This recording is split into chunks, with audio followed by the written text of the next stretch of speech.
ஒரு husband and wife குழந்தை பெத்துக்கிறாங்க. சேர்ந்து வாழ்றாங்க. எல்லா விஷயத்திலயும் சேர்ந்தே இருக்காங்க. ஒரே படுக்கையில ஒண்ணா படுத்துக்கிறாங்க. ஆனா புரிஞ்சுக்கிறதே இல்ல. இந்த லைஃபோட மிகப்பெரிய கான்ட்ரடிக்ஷனா நான் பார்க்கிறது, ஒரு ஆணும் பெண்ணும் ஒண்ணா வாழ்ந்தாலும் ஒருவரை ஒருவர் புரிந்து கொள்ளவே மாட்டாங்கிறது தான். இதற்கு ரஷ்யன் ரைட்டர் லியோ டால்ஸ்டாய்ஸும் விதிவிலக்கே அல்ல. டால்ஸ்டாயின் அத்தனை முதிய வயதிலும் தன்னுடைய வைஃப் சோஃபியாவிடம் கோபித்துக் கொண்டு, "இனி உன்னோடு சேர்ந்து வாழவே மாட்டேன்" என்று ஒரு ரயில்வே ஸ்டேஷனை பார்த்து போகிறார். எத்தனை வருடம் சோஃபியாவுடன் ஒன்றாக வாழ்ந்தும், 13 பிள்ளைகளைப் பெற்றும், அவருடைய எல்லா புத்தகங்களையும் எழுதுவதற்கு துணையாக நின்று பல்லாயிரம் பக்கங்களை எழுதி எழுதிக் கொடுத்த சோஃபியாவை விட்டு, "வேண்டாம்" என்று தன் 80 வயதில் வீட்டை விட்டு போகிறார். சோஃபியா அழுகிறார். "ஏதோ தவறு செய்து விட்டேன்" என்று கெஞ்சுகிறார்.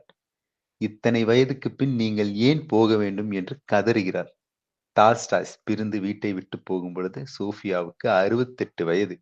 "உன்னுடன் இனி ஒரு நாளும் வாழ மாட்டேன்" என்று போகிறார். அவரது மகள் இந்த பிரச்சனையை தீர்க்க பார்க்கிறார். கேட்காமல் டால்ஸ்டாய் போகிறார். அவர் ஊர் அஸ்டபோவா ரயில்வே ஸ்டேஷனுக்கு அந்த குளிரில் போய் அவருடைய உடல் மிகவும் மோசமாகி மரணப்படுக்கைக்கு செல்கிறார். அந்த ஸ்டேஷன் மாஸ்டர் சோஃபியாவுக்கு இன்ஃபர்மேஷன் கொடுக்கிறார்கள். சோஃபியாவும் வருகிறார். ஆனால் டால்ஸ்டாய் சோஃபியாவை பார்க்க அனுமதிக்கவே இல்லை. அவர் மகள் மட்டும்தான் பார்க்கிறார். சோஃபியா தன் மகளை கூப்பிட்டு அப்பாவை பார்க்க வேண்டும் என்று சொல்கிறார். டால்ஸ்டாய் பார்க்க மறுக்கிறார். அவர் யாரை பார்க்க மறுக்கிறார்?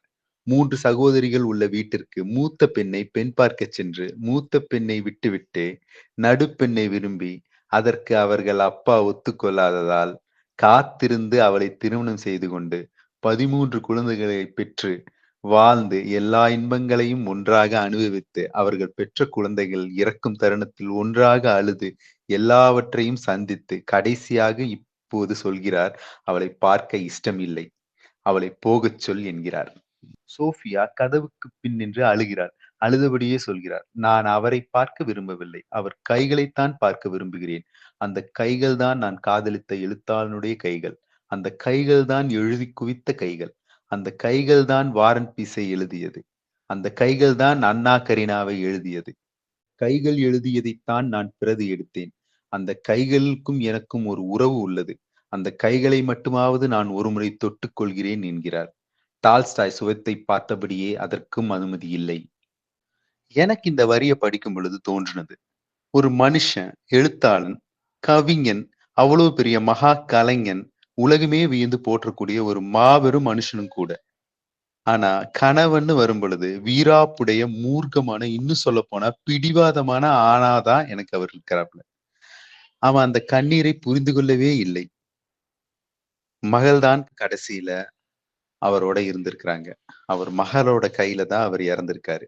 இறந்த பின் தான் சோஃபியா அவர் கைகளை எடுத்துக்கொண்டு அழுதிருக்கிறார். அவர் இறந்து ரொம்ப வருஷத்துக்கு அப்புறம் ஒரு எழுத்தாளன் அந்த அம்மாவ பார்க்க போயிருக்கான். அந்த அம்மாவிடம் "உங்க கைய கொஞ்சம் காட்டுங்கன்னு" இருக்கான். அந்த எழுத்தாளன் என்ன சொல்றான்னா, "நான் சோஃபியாவின் கைகளைப் பார்த்தேன். ஆச்சரியமாக இருந்தது. அது டால்ஸ்டாயினுடைய கைகளைப் போலவே இருந்தது" என்று. யோசிச்சு பாருங்க. வாழ்க்கை துணையா இருக்கக்கூடிய ஒரு பெண்ணின் கைகளை எழுத்தாளனுடைய கைகளா மாற்றிவிடும் என்றால் அவள் எப்பேற்பட்டவள்?